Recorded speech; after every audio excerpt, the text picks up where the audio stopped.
Why are the wicked in charge while the righteous seem to be barely making it? I mean, they employ the righteous live or survive on them. This seems to be opposite to what the promises of God say.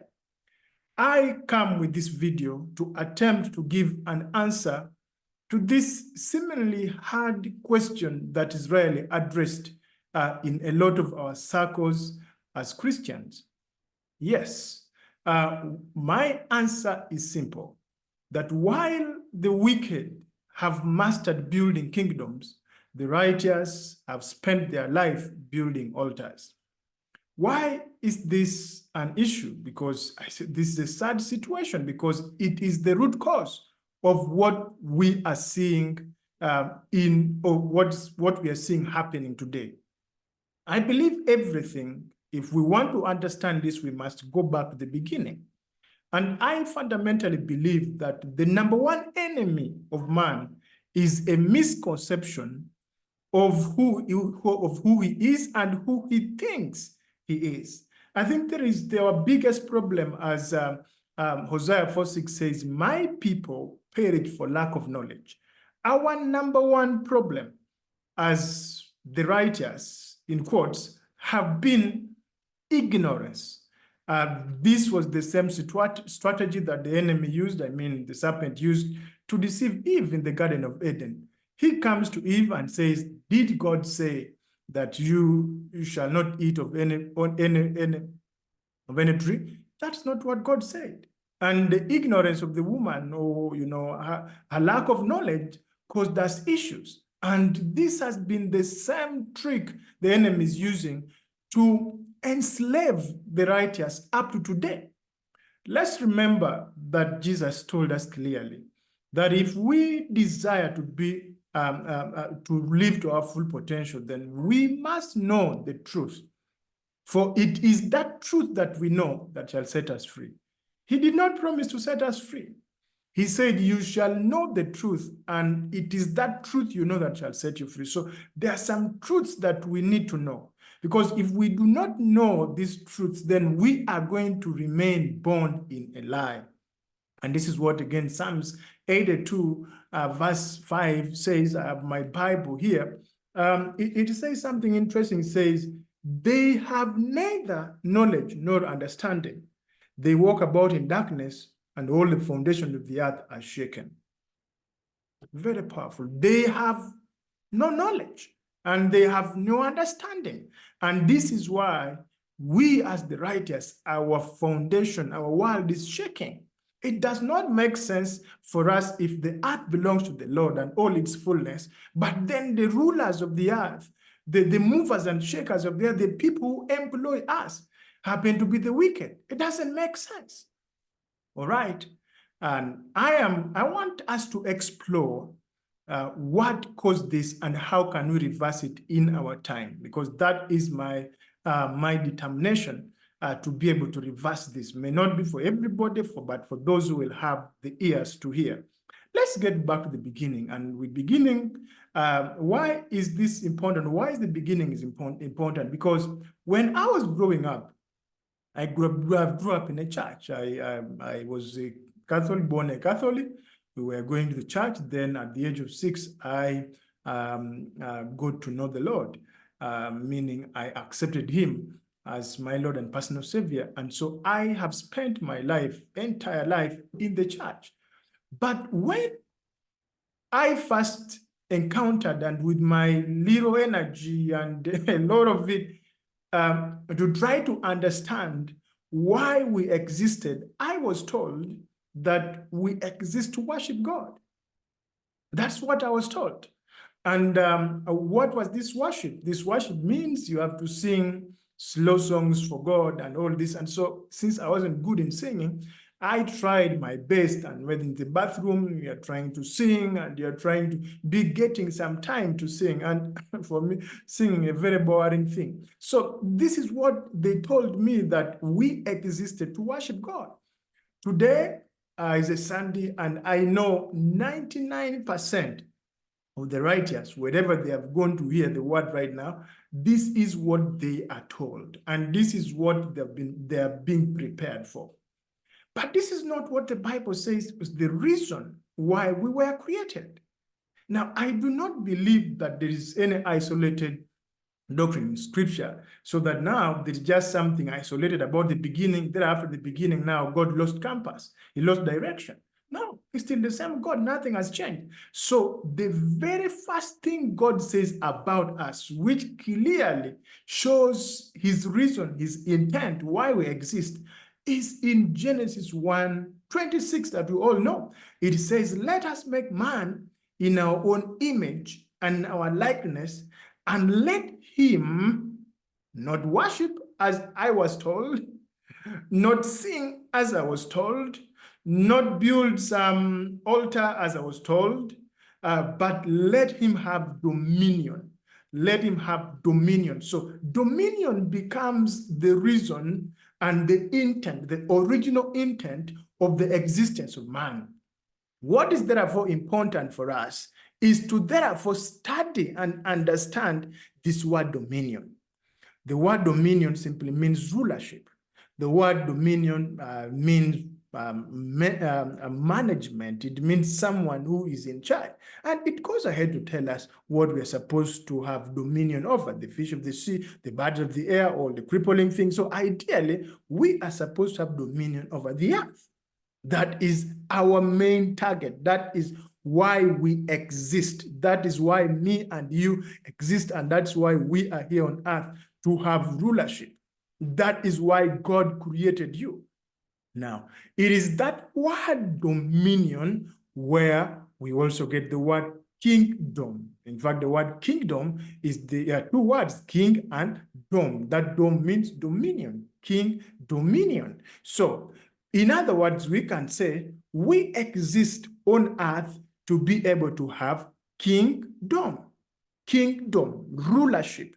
And it's very clear, it tells us what this kingdom, this rulership should be over. And so when now we know what happened, that was the purpose. Adam took it up, was naming all animals, was in charge. And so there's this place called Eden that God had put him in and said, look, okay, I want you to manage this Eden so well, have rulership, and make sure that it expands and covers the whole earth. Because as the waters cover the sea, the glory of God covered the earth. So that was the intent, so that God Eden should be able to grow as man is exercising his dominion mandate, his responsibility, so that expands. So what we see, there is an interruption, we call it sin. And then guess what? Now we give that power, we lose that power of dominion of what we're supposed to do to the devil. We lose that power. And that is why when now the devil shows up tempting Jesus, get to Luke 4, and he's telling Jesus, he says, if you'll worship me, then I will give you all the kingdoms of the earth, because it was given to me. Now, it was given to him by who?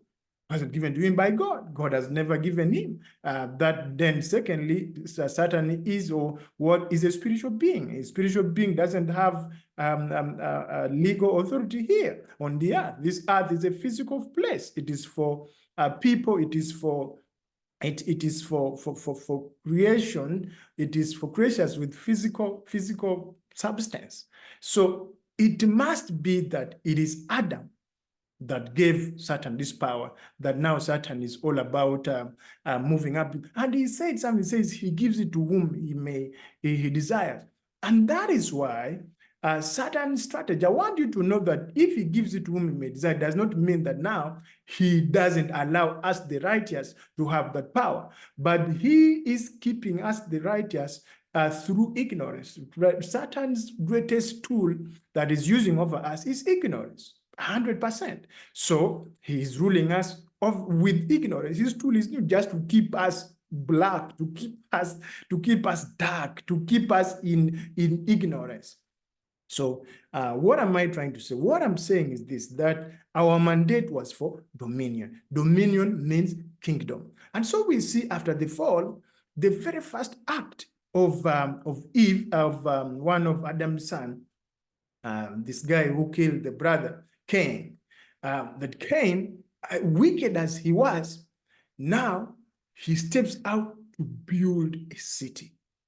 He steps out to build a city.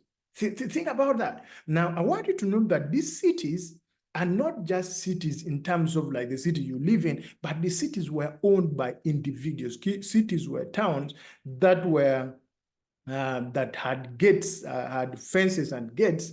And so, for example, if you look at Sodom and Gomorrah, those were cities, but they were ruled. They had kings that were ruling over. So you see that Cain is in his wickedness, his fasting, he's doing, he's stepping out to build a city. He's setting up a kingdom for himself.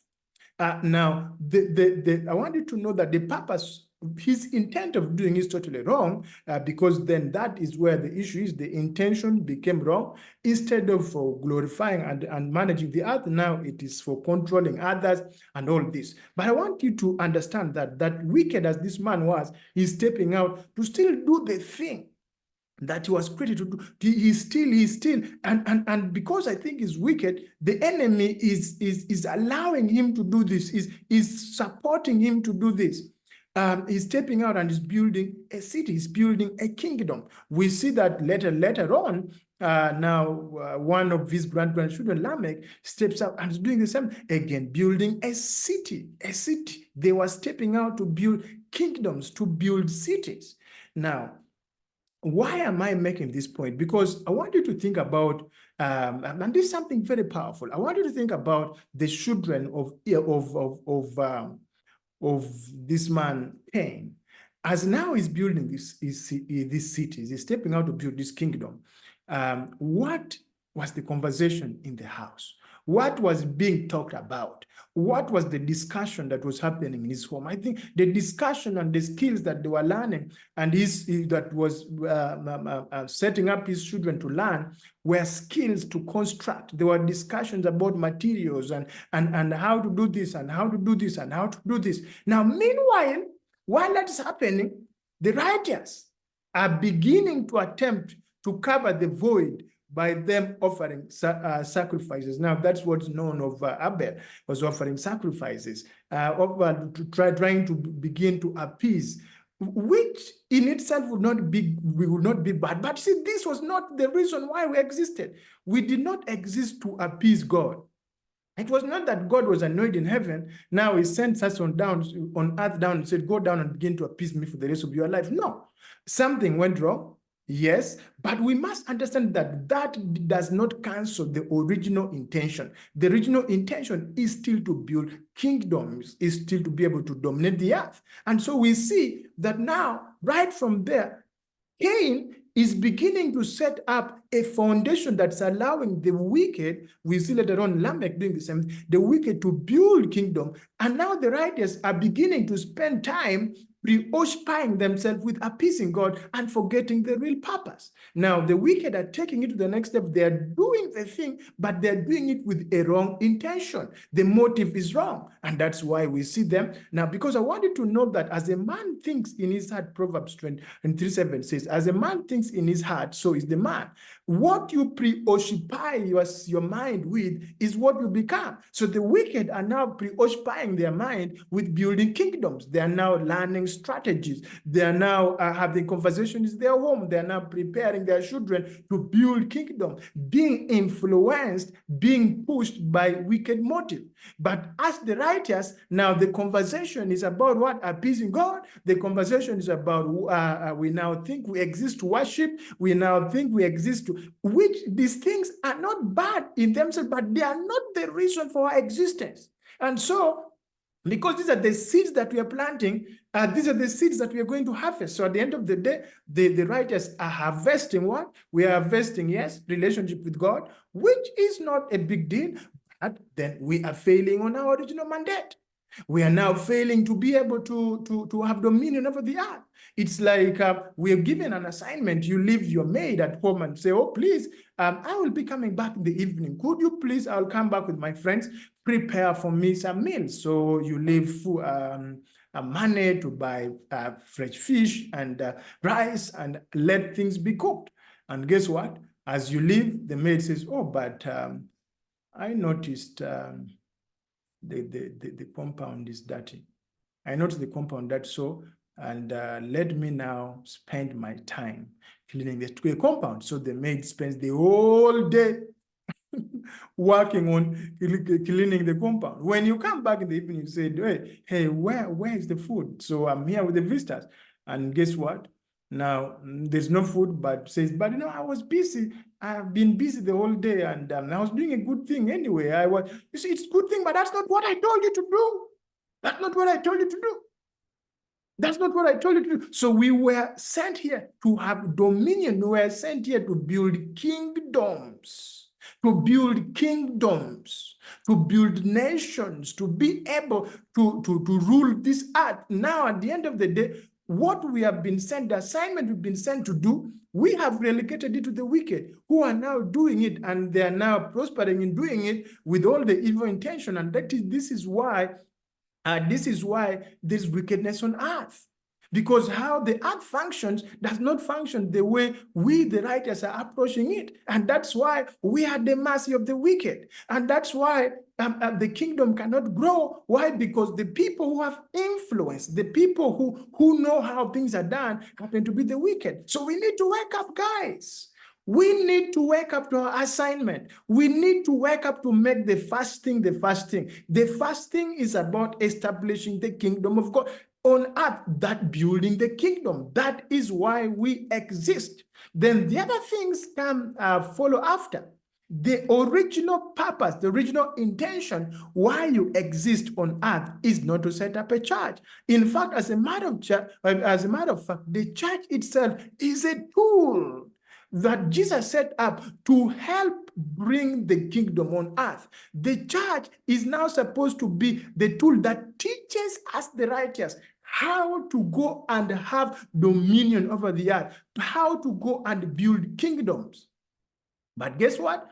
There is no session in the church that is teaching, as in 90% of time in the church, they're not to teach and equip the saints to go and rule over the earth.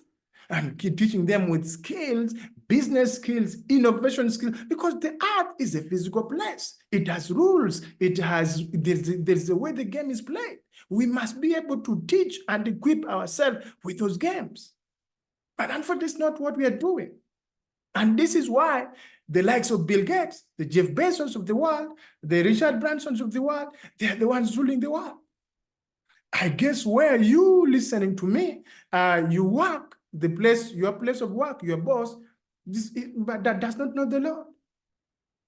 Does not know the Lord. So how do we reverse this? Obadiah 21. Obadiah 21 is our solution. Obadiah 21 is very interesting. This is my calling. Obadiah 21. Obadiah 21. Obadiah just has one chapter. So verse 21.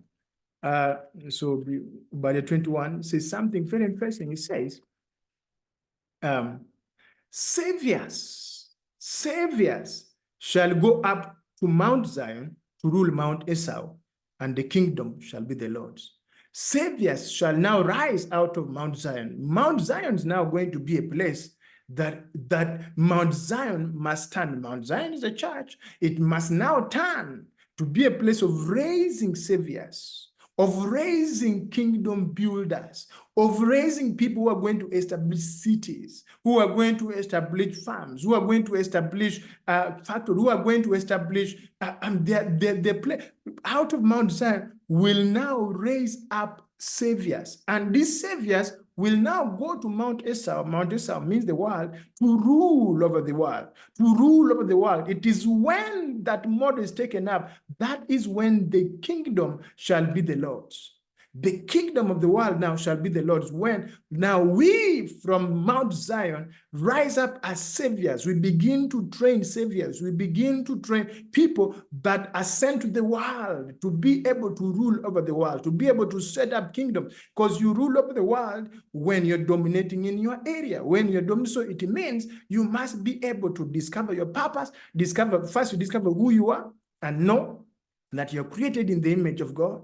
You have the very material that God has, but that why God created you with the same material as he has is because he wants you to rule over an area of gifting, and that area of gifting is your purpose. So find your purpose, and once you find your purpose, then begin to prepare for that purpose. Begin to master, obtain mastery in that area of your purpose. And now once you obtain mastery, that is when you begin to rule in that area and build a kingdom in that area. Build a kingdom in that area.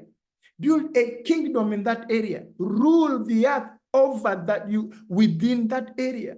That is what we are supposed to do. That is what the church of today is supposed. That's what the writer is supposed to preoccupy themselves with. The rest of the thing of setting up an altar, please, each one of us, God sits in our heart.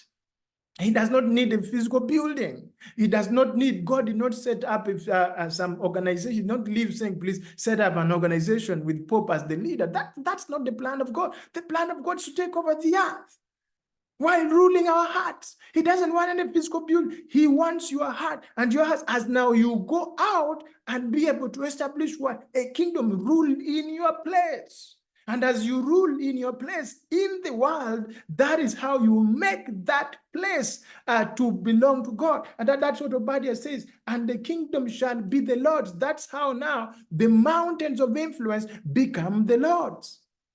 So we've got work to do, but as long as we are concentrating on building building altars, concentrating on what Christ has already done, and then we want to do, I don't know whether they want to do it again. I don't know if we think we can do it better. Your relationship with God is not based on anything you're going to do. It's based on what Jesus has already done. That's why we accept it as a free gift. But now you accept it as a free gift so that you restore that relationship. But that does not substitute. You did not come on earth just to have relationship. You came on earth to rule, so you have relationship as you're ruling. We see this with Abraham.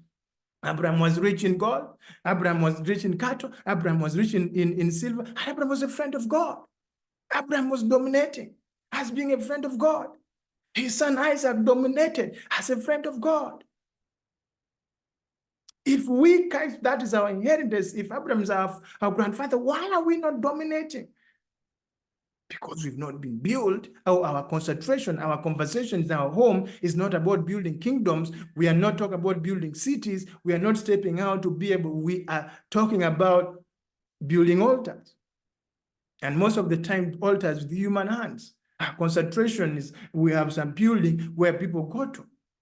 And that building, we make it so big, or this is the house of God. That's not the house of God. You are the house of God. I am the temple of God. It's your heart. So wake up, let's wake up, guys. Let's wake up. Now, to you who is saying, okay, I want to be able to step out as a consultant, I want to step out as an expert, because most of us are good in our calling, but then we are ordinary in business. We do not have, we don't understand how to be able to take our calling and rule with it the world. And that is the reason for my community. That's the reason for what we are doing, is to learn how to be able to take your calling that you're already good in it and take it to the world and rule the mountain of Esau. This is how we are going to not just be rich, but this is how we are going to be influential and bring the kingdom on earth. So I hope this wakes up someone that, please, let's concentrate on the big thing. Let's get off the ignorance and discover the truth that will set us free. Let me see you in the next video.